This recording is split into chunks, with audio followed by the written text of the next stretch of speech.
Hello friends, welcome to Gomathi's kitchen. நம்ம இன்னைக்கு பார்க்க போற ரெசிபி பாத்தீங்க அப்படினா ஆடி வெள்ளிக்கிழமை இல்லையா, அதனால ரொம்ப சட்டுன்னு செய்யற மாதிரி ஜவ்வரிசியையும் சேமியா வச்சு ஒரு பாயாசம் எப்படி செய்யலாம்ங்கறத பார்க்கலாம். இப்போ ஜவ்வரிசி பாயாசம் செய்யறதுக்குன்னு பாத்தீங்கன்னா 1/4 கப் அளவுக்கு ஜவ்வரிசி, நீங்க நைலான் ஜவ்வரிசி, மாவு ஜவ்வரிசி எது வேணா எடுத்துக்கலாம். ஒரு 10 நிமிஷம் நல்லா ஊற வச்சிடுங்க. ஊற வச்சதுக்கு அப்புறமா நம்ம பால்ல வேக வைக்கலாம். இப்போ பாலும் தண்ணியும் சேர்த்து காய்ச்சிக்கிட்டு இருக்கிறேன். அதோட அளவுன்னு பார்த்தீங்க அப்படின்னா 2 கப் அளவுக்கு ஹோல் மில்க்குக்கு 1 கப் அளவுக்கு தண்ணி ஊற்றி இது காயட்டும்.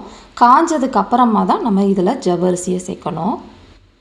கொஞ்சம் ஊற வச்சு நீங்கள் ஜவ்வரிசியை சேர்த்திங்க அப்படின்னா நமக்கு சீக்கிரம் வெந்துடும். சப்போஸ் உங்களுக்கு ஊற வைக்க டைம் இல்லைன்னா லைட்டாக வறுத்துட்டு கூட நீங்கள் சேர்த்துக்கலாம், அப்பயும் சட்டுன்னு வெந்துடும்.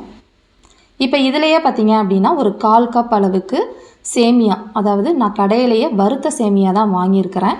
சப்போஸ் உங்களுக்கு வறுக்காத சேமியா வச்சுருக்கிறீங்க அப்படின்னா கொஞ்சம் போல் பேனில் நெய் ஊற்றி அந்த சேமியாவை லைட்டாக செவக்கிற அளவுக்கு வறுத்துட்டு அதுக்கப்புறம் சேர்த்துக்கோங்க, சரியாக இருக்கும். இப்போ இதை நல்லா ஒரு மிதமான தீயில் ஜவ்வரிசியும் அதே மாதிரி சேமியாவும் வேகட்டும். கரெக்டாக ஒரு 10 நிமிஷத்துலேயே உங்களுக்கு நல்லா வெந்துடும். 10லேருந்து 15 நிமிஷத்துக்கு மேலே உங்களுக்கு எடுக்காது. ரொம்ப நேரம் மாவு ஜவ்வரிசியை வேக வச்சிங்க அப்படின்னா கரைஞ்சிடும். அப்புறம் குழகுழப்பாக இருக்குமே வெளியே ஜவ்வரிசி உங்களுக்கு கிடைக்காது. இப்போ பார்த்தீங்கன்னா நான் சர்க்கரை போடுறதுக்கு முன்னாடி ஒரு தடவை செக் பண்ணிக்கோங்க. போட்டிருக்கிற அந்த ஜவ்வரிசியும் அதே மாதிரி சேமியாவும் வெந்திருக்கணும். வேகிறதுக்கு முன்னாடியே நீங்கள் சர்க்கரையை போட்டுட்டீங்க அப்படின்னா ரெண்டுமே ஒழுங்காக வேகாது. இப்போ ரெண்டுமே வெந்துடுச்சு. இப்போ சர்க்கரைன்னு பார்த்தீங்க அப்படின்னா நம்ம எடுத்துருக்கிற அளவுக்கு 1/2 கப் அளவுக்கு சர்க்கரை சேர்த்துருக்குறேன்.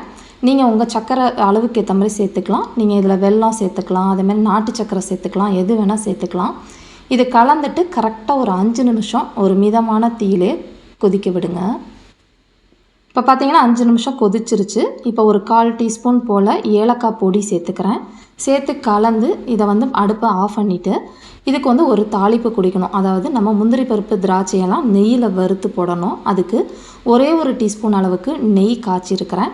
சூடான நெய்யில் 10 முந்திரி பருப்பு உங்களுக்கு எவ்வளோ தேவையோ அதுக்கேற்ற மாதிரி எடுத்து அதை எண்ணெயில் லைட்டாக செவந்ததுக்கப்புறமா 1 டீஸ்பூன் சாரப்பருப்பு போட்டிருக்கிறேன். இது ஆப்ஷனல் தான், இருந்தால் சேர்த்துக்கலாம், இல்லைன்னா விட்டுறலாம்.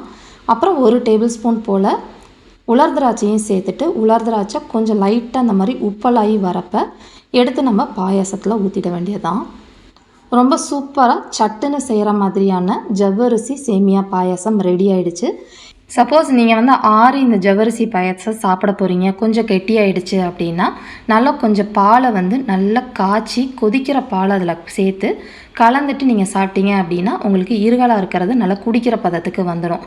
ஸோ இதே மாதிரி அளவுகளோட இந்த ஜவ்வரிசி சேமியா பாயாசத்தை செஞ்சு பார்த்துட்டு எப்படி இருக்குங்கிறத கமெண்ட் பண்ணுங்கள். வீடியோ பிடிச்சிருந்தாலும் கமெண்ட் பண்ணுங்கள், லைக் பண்ணுங்கள். மறக்காமல் நம்ம கோமதீஸ் கிச்சன் சேனலையும் சப்ஸ்கிரைப் பண்ணி வச்சுக்கோங்க. தேங்க்ஸ் ஃபார் வாட்சிங்.